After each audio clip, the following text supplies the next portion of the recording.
y siendo las 4 de la tarde, llega Coalición Senior. Tu voz es nuestra voz. Este y todos los martes a las 4 de la tarde.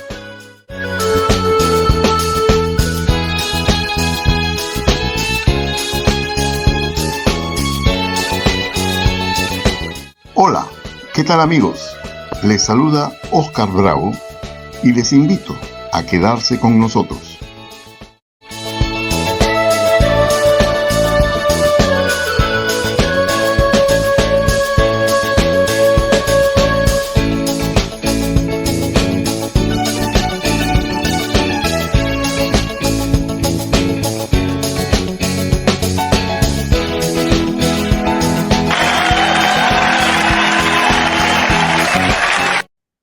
Muy buenas tardes, amigas y amigos de su programa Coalición Senior. El día de hoy tenemos una reunión sumamente interesante, en primer lugar, con una lideresa de un grupo de organizaciones de mujeres que promueven la vida y el desarrollo integral. Vamos a conversar para ello con la señora Luz Medina, Luz Angélica Medina González, que ella es secretaria nacional de organización de la Confederación Nacional de Mujeres Organizadas por la Vida y el Desarrollo Integral.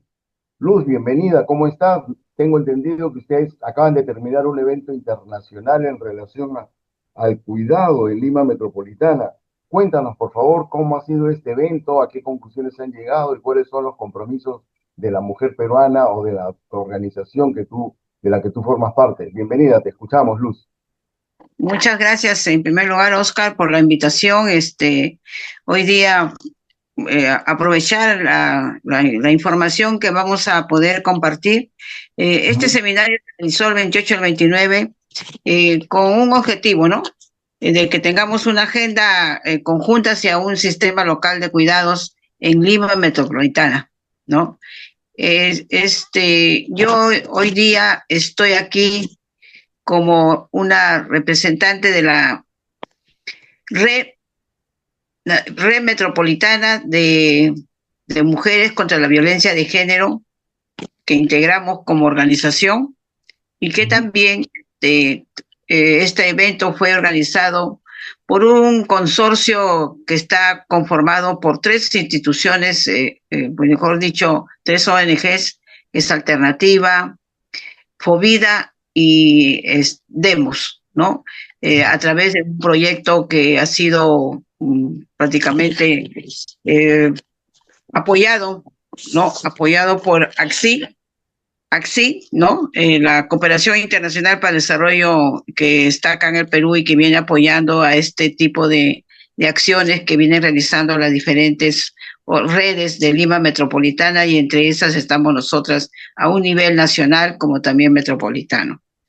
Entonces, hemos podido tener la participación también de representantes de Uruguay, Colombia y de México, que nos ha permitido intercambiar información, como también ellas vienen ejecutando acciones para poder tener este sistema local de cuidados en cada uno de sus países. Y bueno. Sí, te escuchamos, sigue. Bueno, estas redes son integradas por 8 distritos y sobre todo 4 distritos que han sido los que han generado acciones, inclusive de firmas en cada uno de sus territorios, como es Villa Salvador, Villa María del Triunfo, Comas y Caraballo. Estas acciones han sido de firmas para presentarlas en cada uno de los gobiernos locales, dando el objetivo, ¿no?, de que en estos gobiernos locales puedan haber ordenanzas sobre el sistema de cuidado, ya que tenemos 4 leyes que están prácticamente en la directiva, en la Comisión de Constitución, en el Congreso, y que no ha tenido ningún avance, ¿no? Y es por eso que hemos empezado por los gobiernos locales.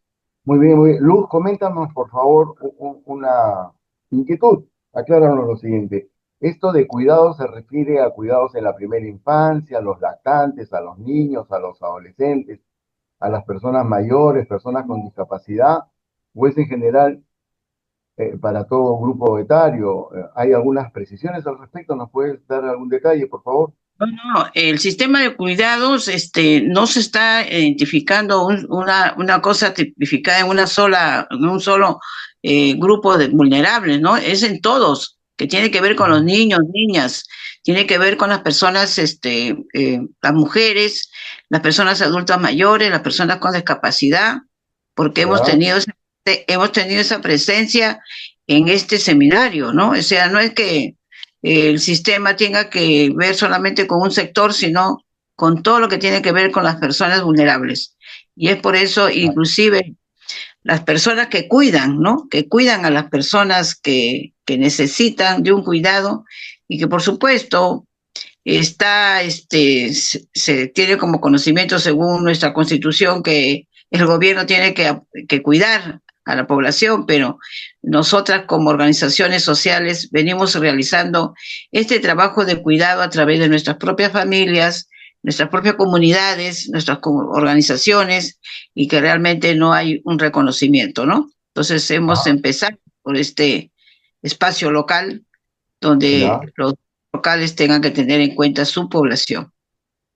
Dinos, Luz, por favor, ¿este diálogo, estas propuestas incluyen algún tipo de formación, reconocimiento, actualización permanente, en fin, algo por el estilo? Bueno, venimos realizando estas propuestas desde hace todo este año, lo hemos tenido a través de nuestras propias redes que tenemos, red de Lima Sur, red de Lima Norte, la red metropolitana, y que es una constante que tenemos nosotras de tener hacer la incidencia ante el gobierno de que esta Ujú. ley se apruebe, que las que están o que pasen al pleno, ¿no? Porque se ha presentado una a nivel ministerial, pero no ha habido respuesta. Tenemos una que la ha presentado que ha quedado, de Flor Pablo, una congresista, y que esa tiene ya un desarrollo más específico de lo que tiene que considerarse en este sistema para el Ujú. reconocimiento de lo que vienen haciendo, sobre todo las mujeres, ¿no? En cuidar y también cuidarnos, no solamente es cuidar a la persona, sino también cuidarnos el autocuidado, ¿no? Y que es muy importante dado que hemos tenido la presencia pues de personas representativas de los países de Colombia, Colombia, hemos tenido de México y Uruguay, ¿no? ¿Para qué? Para fortalecer los vínculos entre las organizaciones de mujeres, la cooperación internacional y las instituciones públicas para consolidar una agenda común en el derecho al cuidado desde los territorios, y que eso tiene mucho que ver con la voluntad política, que es importante que se tenga para poder lograr todo esto que realmente lo estamos luchando para poder lograrlo. Cuando tú mencionas que va a ser más fácil ir por el camino de las ordenanzas, del diálogo directo con los gobiernos locales, eso significa que ya hay algún tipo de reconocimiento. Tenemos entendido de que han habido jornadas, talleres de formación durante años en relación, ¿no? Cuando surgió la cuestión de las cunas, de las guarderías comunitarias, incluso de los comedores populares. Esto va a ser una cosa de ese tipo. Sí, por supuesto, siempre hemos tenido esa intención de que sea reconocido el trabajo que se viene haciendo, por ejemplo, en el tema de cunas, hay muchas madres que trabajan en las calles, ¿no? Mm. Y que no tienen dónde dejar a sus niños. Y eso prácticamente les retrasa su avance, su desarrollo, y porque inclusive muchas mujeres dejan de trabajar, perdón, dejan de estudiar o de lograr un anhelo de hacer algo, pero por esto ellas no pueden, ¿no? Porque se dedican al cuidado.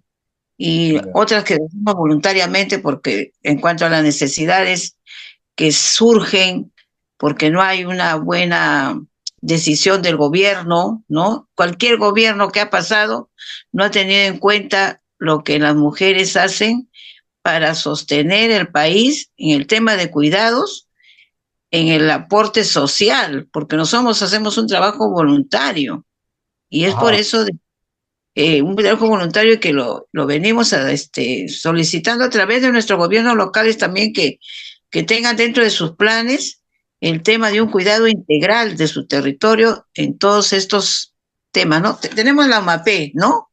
Pero la OMAPE es de un sector del Estado, en este caso de gobiernos locales, pero ¿qué hacen después? ¿Cómo apoyan a las familias que cuidan a esas personas? Ya. Porque no sabemos, ¿no? No conocemos. Solamente es que llegan las personas, ya se escriben, le dan el CONADIS y algunas cosas, pero la persona que cuida. Ya. Luz, tú acabas de señalar algo sumamente interesante que podría tenerse en consideración. Has mencionado que ustedes realizan un trabajo voluntario y precisamente junto con el tema del cuidado, las personas vulnerables, las personas con discapacidad, las personas mayores, la infancia, es el Ministerio de la Mujer y Poblaciones Vulnerables, como su nombre lo indica, el que tiene la responsabilidad política en el tema, pero también tiene la responsabilidad política en el tema del voluntariado. Ustedes han considerado adicionalmente no acogerse a ese marco jurídico, que sean también reconocidas como organizaciones, como grupos voluntarios, de manera tal que cuando se da algún tipo de beneficio, servicio o atención, como protección de la salud, cuidado, en fin, también ustedes estén comprendidas, digamos, en ese marco legislativo de protección. Por supuesto, porque es muy importante que nosotras también, como te decía, ¿no? El autocuidado no significa de que nosotros nos vamos a cuidar, sino que el Estado también tiene que reconocer para que nos puedan brindar los servicios, sobre todo los servicios de salud que a veces nosotras recurrimos y no se le da la atención debida, porque supuestamente hacemos un trabajo de cuidado a través de las promotoras de salud, a través de las mujeres que cuidan contra la violencia, a través de las personas que hacen un trabajo con las personas adultas mayores, las personas que cuidan familias, ¿no? O personas que cuidan a su persona vulnerable, con discapacidad.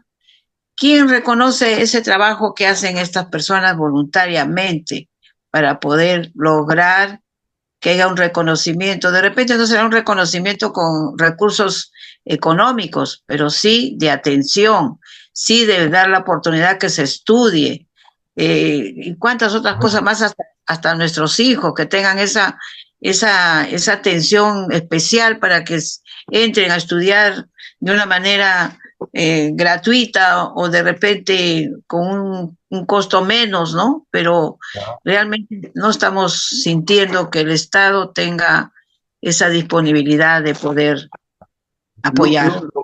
Lo que nos está señalando es de que ustedes están reclamando espacios de formación, de capacitación, de fortalecimiento de capacidades, pero adicionalmente también un reconocimiento que no es necesario que sea económico. Está bien el honorífico, ¿no? Alguna medalla, algún diploma, pero además de eso, ustedes un reconocimiento en servicios de salud, o sea, tener acceso a la salud, que es lo que más pronto se puede deteriorar al dedicar horas y horas al cuidado de una tercera persona, sea pariente, familiar o vecino. Entonces, cuéntanos de México, de los otros países que vinieron, ¿qué es lo que se les han señalado? ¿Están en el mismo proceso de demanda, de búsqueda de atención y de derechos? ¿O es que han avanzado ya de alguna manera en municipios, en algún estado? ¿Qué nos cuentas al respecto, por favor? Por ejemplo, la compañera de Colombia, Ujú. ella todavía no tienen un sistema aprobado, un sistema de cuidado, pero vienen haciendo todas unas actividades. Estuvimos con la Leonora Maldonado de Colombia, y ya compartieron sus aprendizajes, ¿no? Pero también tienen que hacer la incidencia para poder lograr también que esta población tengan este sistema. En el caso de México, eh, Diana Vargas, que fue una persona que ha venido a tener a compartir su experiencia, ella nos decía, ¿no? En Jalisco, ¿no? Ellas ya han logrado contar con un sistema de cuidado y que han tenido que hacer toda una serie de actividades para poder lograrlo, ¿no? Y es como te digo, es la voluntad la política para que puedan surgir esas aprobaciones y que bueno, su experiencia fue muy importante también para nosotras ver cómo se han podido tomar en cuenta algunas acciones que han realizado en su país para poder lograr tener este sistema de cuidado, ¿no? Pero en Jalisco, que también se trasladó hacia Guadalajara, donde también han podido hacer todo un trabajo y que han podido lograr contar con este sistema, pero también no es que se logró en todo, ¿no? Porque tú sabes que México es Estados Unidos, ¿no? Que tiene. Y de Uruguay sí estuvo la persona que estuvo, Viviana Piñero, de Uruguay, ¿no? Que también nos dio ellas prácticamente las tres coincidieron en que los avances alcanzados en América Latina son resultados de incidencia sostenida de los movimientos feministas y sociales. Y porque ellas destacaron que el Perú cuenta con una sólida base organizativa para avanzar en este sistema, pero lo que pasa es que no hay no hay una reacción del gobierno ante todo esto que se viene realizando. Entonces, yo creo que nos falta esa voluntad política, ¿no? Que es muy importante, ¿no? La voluntad política, porque si no hay voluntad política, realmente, no, y con lo que estamos pasando actualmente en nuestro país, realmente se torna un poco difícil, por eso hemos empezado por los gobiernos locales, lo local, que es más importante, tener estadísticas. No hay estadística ni cuántos adultos mayores tenemos en cada uno de estos territorios, personas con discapacidad. Se ha celebrado, la ANAM Perú ha celebrado su aniversario, ¿no? Como debes de tener conocimiento, y se ha hecho reconocimiento, pero reconocimiento a que al trabajo que hacen las personas adultas o personas que están encargadas, nada más. Y quiere que se tenga como personas adultas un trato diferenciado, porque llegada a una edad, las personas comienzan a tener problemas con su salud, con su mente, ya no es igual, ¿no? Abandonadas completamente, muchos hijos también con el tema patrimonial. Entonces, eso tenemos que verlo, ¿no? Luz, una consulta.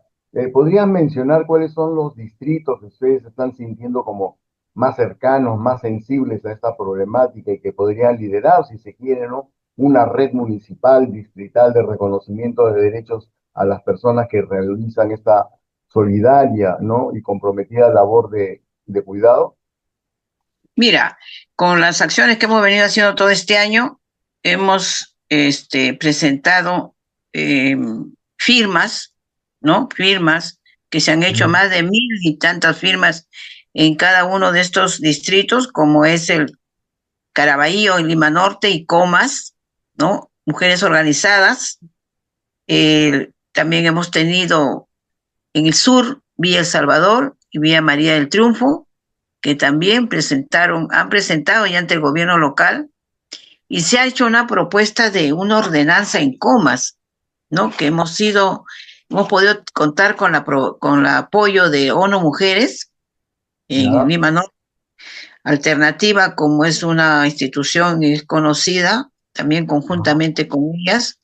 En el caso de Lima Sur, por ejemplo, también tenemos el apoyo de Fovida, ¿no? Institución también que viene haciendo un trabajo de aprendizaje, enseñanza, talleres en Lima Sur, y Demus, que es una institución también que no solamente es a nivel de un solo distrito, ¿no? Sino 8 distritos que están dentro de esta red metropolitana.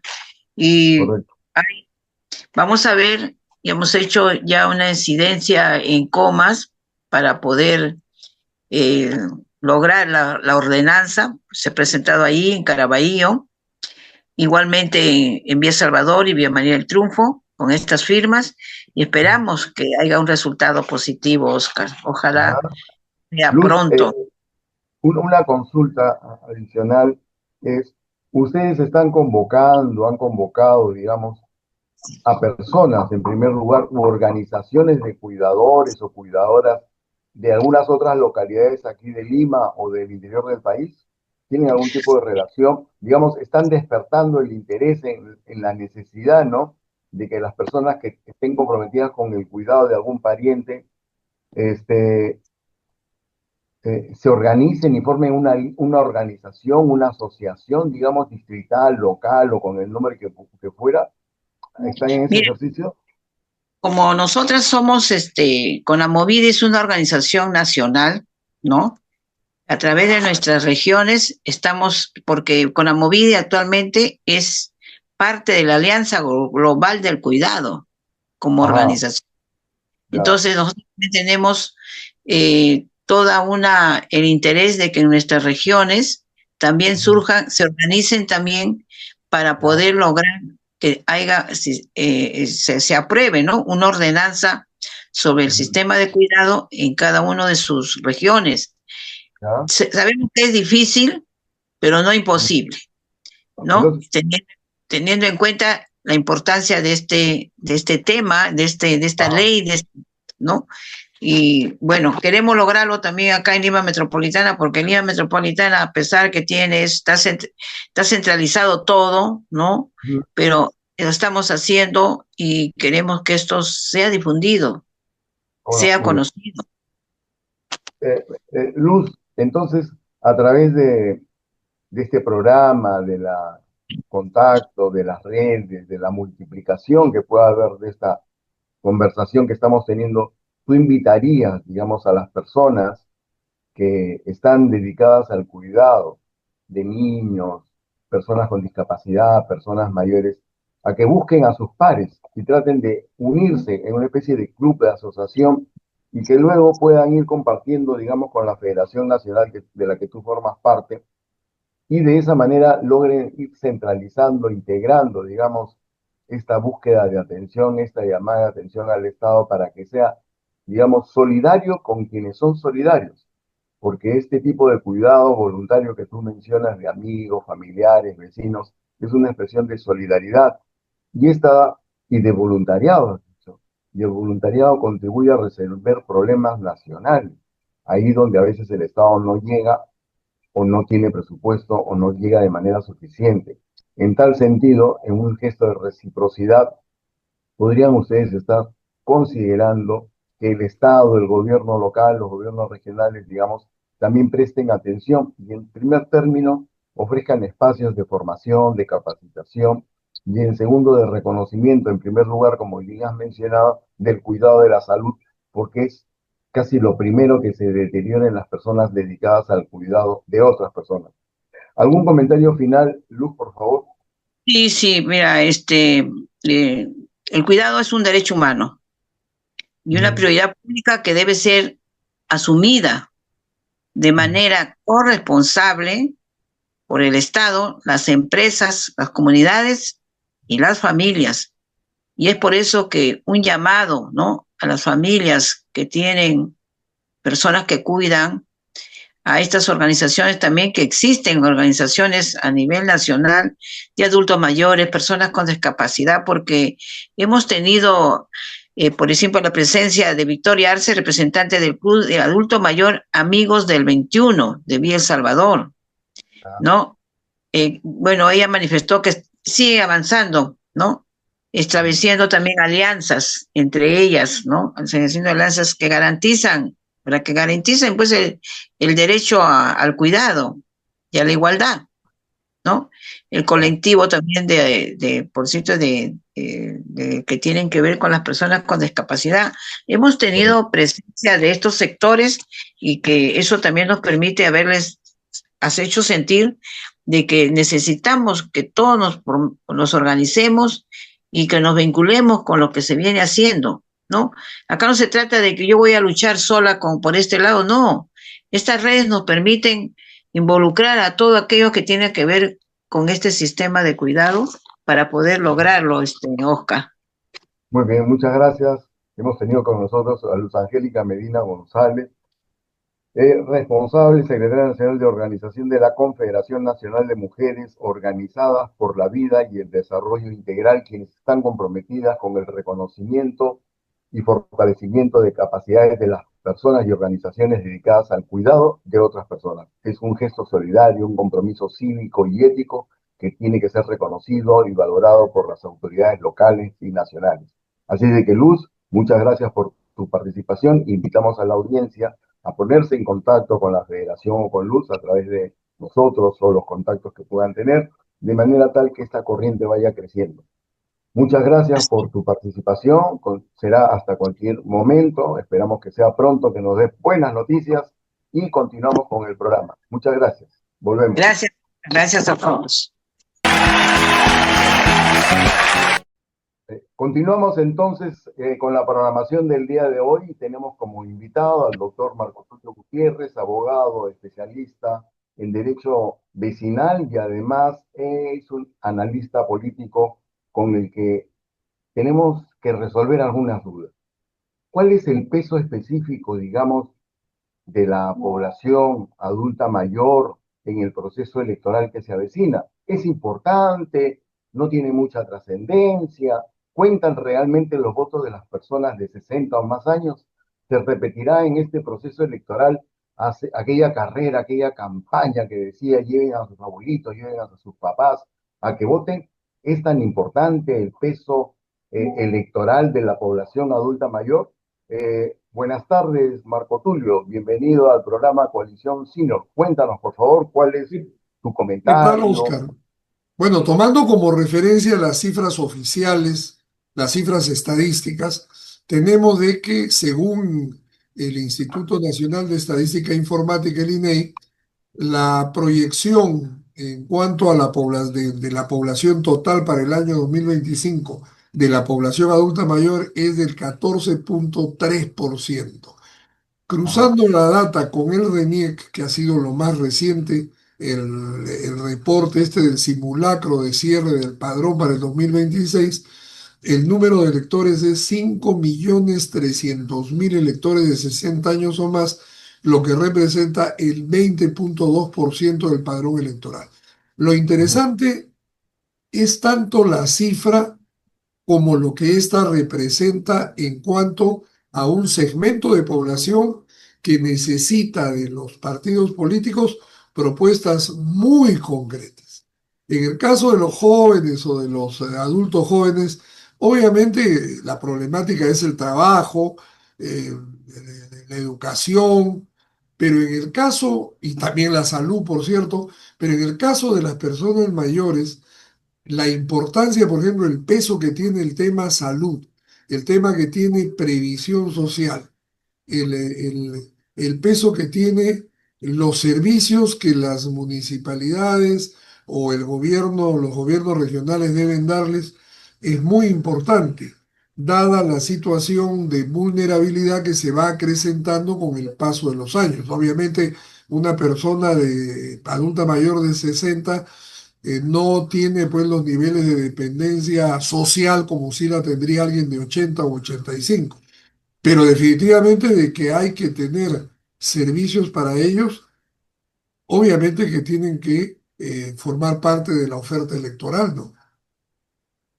Correcto. Al respecto, hay una corriente en América Latina que incluso es fortalecida con la intervención del Banco Interamericano de Desarrollo y el fondo, digamos, la CEPAL, la Comisión Económica Europea para América Latina y el Caribe, sobre la necesidad creciente de cuidados por el incremento de la población adulta mayor, por el incremento de las expectativas de vida, y que esto llevaría a una gran demanda de cuidadores. Aquí la pregunta es la siguiente, eso podría ser, pensamos nosotros, siempre y cuando no hubiera medidas de prevención, o sea, no hubiera medidas que promovieran un envejecimiento activo que protege la salud, ¿no? Y distancia, digamos, posterga las posibilidades de dependencia o de algún tipo de necesidad de cuidado. ¿Qué opinas tú al respecto y qué crees o qué piensas que debieran decir los partidos políticos que están postulando al próximo proceso electoral en relación no solamente a la edad como tal, sino al señalamiento de la necesidad de cuidado. Mira, había señalado al inicio de mi primera intervención que en realidad hay temas que son transversales a toda la sociedad, como es el tema, por ejemplo, de seguridad, el tema de salud, ¿no? El tema de la educación obviamente tiene mayor importancia. Estamos hablando de electores en el electorado joven, que es el que Mm, necesita capacitarse para poder desarrollar actividades productivas. Y la educación, lógicamente, es una herramienta fundamental que va decreciendo cuando se pasan los 30, en la cual ya el nivel de educación es es una educación mucho más especializada, mucho más de sostenimiento, a la mejora de capacidades, de lo que ya se aprendió en la etapa previa, en el nivel educativo correspondiente. Pero en el caso de esta población, cuando hablabas tú, por ejemplo, del envejecimiento activo, estaba recordando un tema, en la importancia que tiene el trabajo y el trabajo en el emprendimiento. Mira, si tú te das una visita al sector de bodegas en nuestra ciudad, encuentras que en el sector de bodegas es en donde más adultos mayores se encuentran.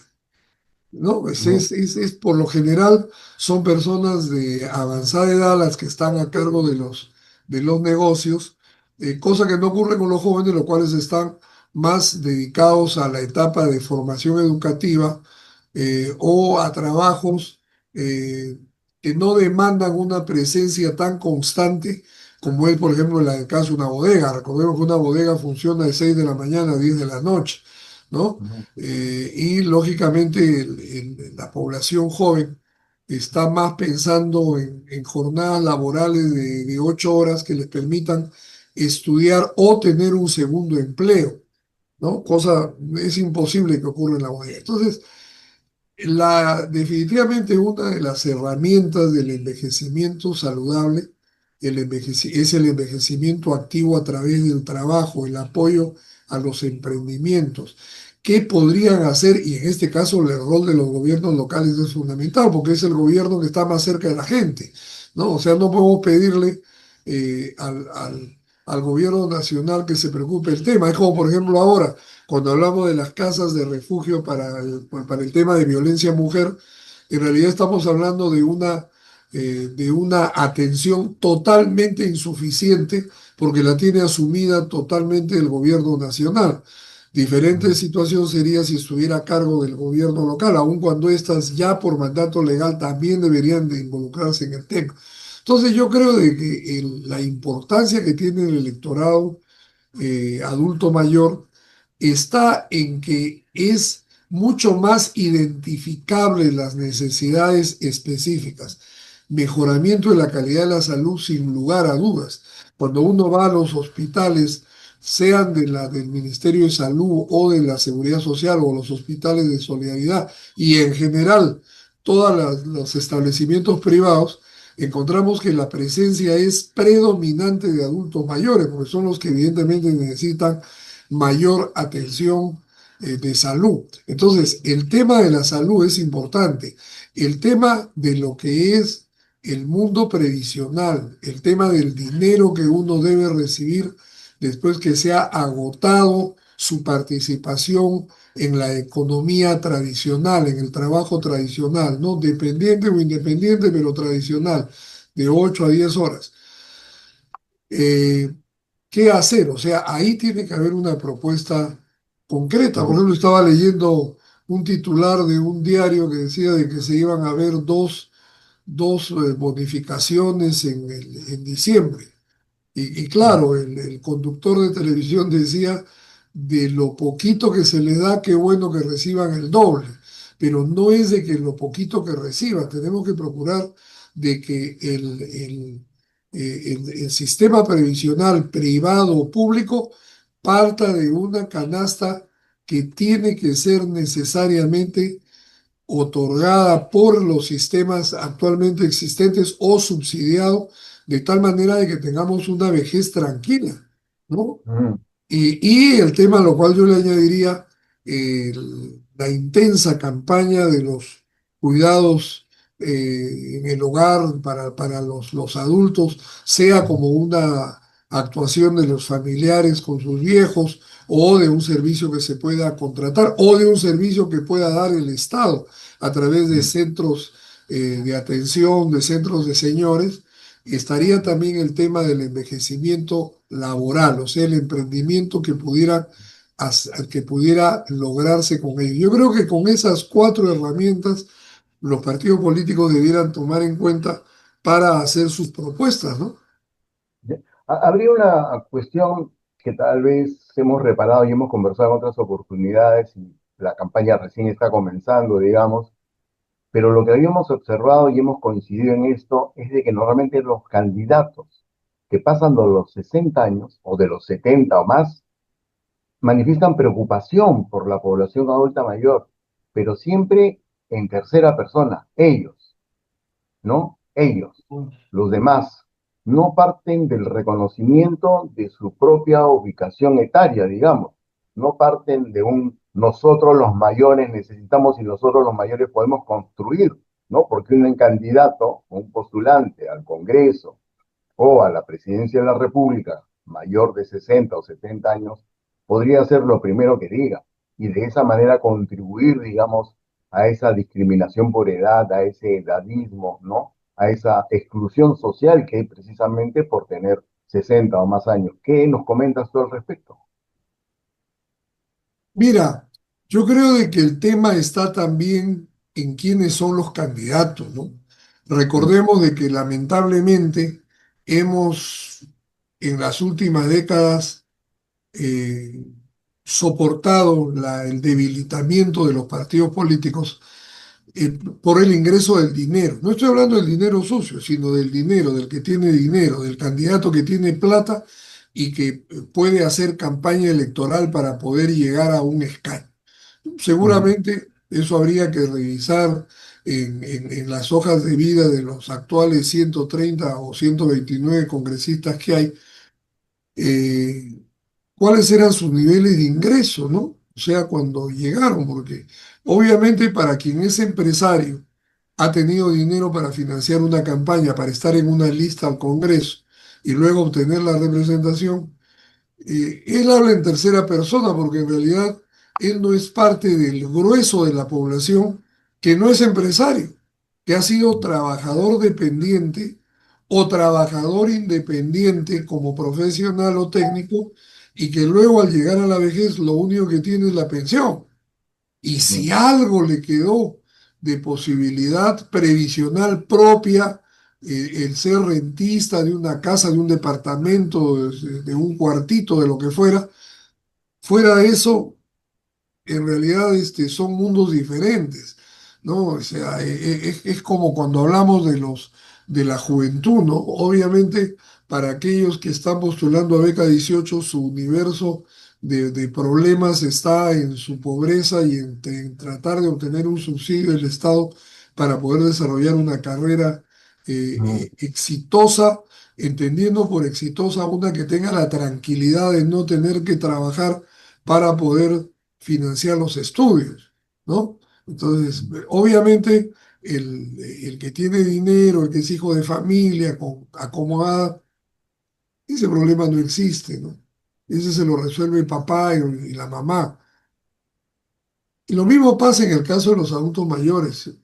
La inmensa mayoría sobrevive con una pensión.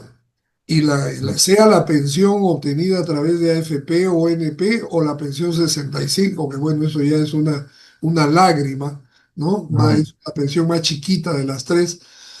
Pero bueno, creo yo de que si queremos darle tranquilidad a los viejos, dentro de los cuales estoy yo, con 75 todavía estoy en edad laboral o en capacidad laboral más que en edad laboral, el que tiene 80 y 90 necesita desesperadamente de la atención del Estado para poder subsidiar el problema de las medicinas y los suplementos vitamínicos que se necesitan para poder tener una vida más larga, ¿no?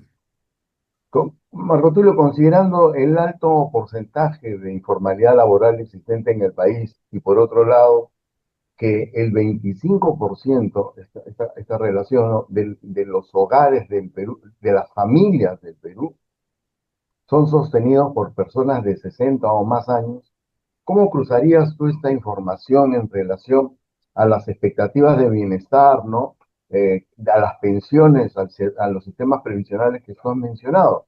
Porque la informalidad se distancia casi permanentemente de las cuestiones previsionales, ¿no es cierto? Y si eres el soporte del hogar y posiblemente estás en el marco de la informalidad, está garantizada, ¿no?, tu permanencia en un grupo definitivamente pobre. Claro, el tema es de que, fíjate, cuando hablamos del tema de la informalidad, tendríamos que desagregarla en informalidad rural y en informalidad urbana. Ajá. Usualmente cuando se habla de la informalidad se refieren a los puestos de trabajo identificables. Y los puestos de trabajo identificables, ¿dónde están? Están en el mundo urbano, no en el mundo rural. Hoy por hoy no conozco la estadística de pensión 65, pero me imagino que un fuerte componente es la población rural, ¿no? Porque es ahí a donde se tiene que llegar, donde hay la mayor necesidad. Y en donde una pensión diminuta como es la pensión 65 es Mm, pasable porque el grueso del mundo rural es agricultura familiar, o sea, agricultura que sirve para la propia familia, con mm, los animalitos o con los productos tubérculos, legumbres, verduras que se sacan del campo. Entonces, el tema es de que tenemos que tener claro que cuando hablamos de la informalidad, ese 70% de informalidad, estamos hablando también de una economía informal subsidiada por los formales, porque cuidado, el formal aporta y recibe servicios, salud, educación. El informal no aporta, pero recibe servicios de educación y de salud. En la práctica, el 30% de formales sostenemos los servicios de los informales, y eso está mal, definitivamente está mal. No porque no debamos darle, sino del esfuerzo que el Estado debe hacer para que la gente se formalice. Mira, yo alguna vez señalé una herejía, y ojo, que esta me acuerdo, se la dije a Guamán cuando estaba con vida, era secretario general de la CGTP. Yo le decía, mira, a mí me llaman la atención dos cosas en el mundo sindical: que no sean tan firmes en exigir para los trabajadores formales estatales, mm, entendiendo por formales los que están en la planilla, no los que están por contratos de servicios, contratos de locación de servicios, que no tengan, por ejemplo, los mismos beneficios laborales que los que tiene el sector privado. El sector privado tiene un sueldo por Navidad y un sueldo por fiestas patrias. El trabajador público tiene 300 soles por fiestas patrias y 300 por Navidad. ¿Por qué esto? Y lo segundo, yo le decía, yo volvería penalizable al empresario que no pone en planilla al trabajador. Claro, eso suena fuerte, ¿no? Uy, oye, un momentito, pero si la Constitución dice que en su artículo primero que la dignidad de la persona es el centro de la acción del Estado y de la sociedad, qué falta de respeto a la dignidad de la persona es de que no la pongas en la planilla y pueda gozar de los beneficios de la seguridad social y de la previsionalidad.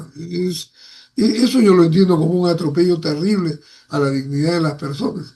Entonces, el problema, y encima que fíjate, llevamos una economía falsa, porque acá me saldrán aquellos que dicen no podemos cargar la formalidad al actual sector informal porque muchos negocios quebrarían, ¿no? O sea, no soportarían la carga social. Oiga, un momentito. Entonces nos estamos engañando todos. Nos estamos engañando con una economía ficticia, una economía que se sostiene sobre la base de tratar en pobreza a los trabajadores, no a lo que debieran ganar, sino que ganan menos porque gracias a eso se puede mantener un nivel de precio adecuado. Eso me parece francamente indignante, ¿no? mm. Sí, mira, ya nos están haciendo señas en la producción que nos quedan pocos minutos. ¿Alguna recomendación, por un lado, a las organizaciones políticas para que, como tú bien señalaste al inicio, presten atención a las necesidades, a los requerimientos de la población adulta mayor y, por otro lado, al electorado, ¿no? De la población adulta mayor para este próximo proceso electoral? Mira, yo creo de que una de las cosas que tenemos que pedirles a los partidos políticos que están en contienda para las elecciones generales del 2026 es que nos muestren cuáles son sus equipos de plan de gobierno, ¿no? Hasta ahora prácticamente los candidatos solamente reproducen generalidades, ¿no? Es decir, lo que todo el mundo sabe que es la oferta de las esperanzas. Quizá lo único que haya recordable de la oferta electoral es el tren de Tumbes a Tacna, ¿no? O sea, como un ofrecimiento electoral, ¿no? Pero fuera de eso, todo lo demás son generalidades. Hay que mejorar la calidad de la educación. Bueno, pero Claro. ¿eso qué significa, no? Hay que mejorar los servicios sociales, pero ¿cuáles son y en qué cantidad? ¿Qué es lo que se prevé? Yo creo de que lo que debemos exigirles es no solamente que nos digan cuál es la propuesta social, Ujú. sino fundamentalmente que muestren quiénes son los equipos de desarrollo e inclusión social que tienen, para poder tener una idea, porque qué fácil es para cualquier candidato leer el librito del plan de gobierno que otros han hecho y repetir como loros las generalidades de siempre, ¿no? Mm.